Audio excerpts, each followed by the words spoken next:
آج کا لطیفہ۔ ایک دیہاتی نماز نہیں پڑھتا تھا۔ امام مسجد نے اس سے کہا کہ نماز پڑھا کرو۔ دیہاتی بولا، میرے پاس بہت ساری بھینسیں ہیں، سارا دن کام کاج میں گزر جاتا ہے، نماز کیسے پڑھوں؟ امام مسجد نے کہا، نماز پڑھا کرو، تمہاری بھینسیں زیادہ دودھ دیں گی۔ دیہاتی نے بات مان لی۔ اس نے سوچا چلو ٹرائی کرتے ہیں۔ دیہاتی نے فجر کی نماز پڑھی تو اس کی ایک بھینس مر گئی۔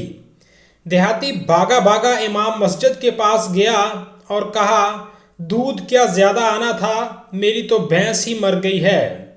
امام مسجد نے کہا، اللہ تمہیں آزما رہا ہے، لہٰذا پریشان نہ ہو، بس نماز پڑھتے رہو۔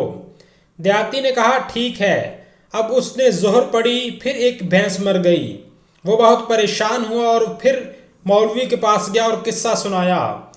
مولوی نے کہا، اب تو پکا اللہ تمہیں آزما رہا ہے، اب دیکھنا برکت ہوگی تیرے کام میں۔ دیہاتی نے عصر پڑھی، تیسری بھینس مر گئی۔ مغرب پڑھی اور چوتھی بھینس مر گئی۔ دیہاتی کو بہت غصہ آیا کہ مولوی نے اچھا نہیں کیا۔ وہ امام مسجد کے پاس جانے ہی لگا تھا کہ بھینس کا بچہ یعنی کٹا زور زور سے شور مچانے لگا۔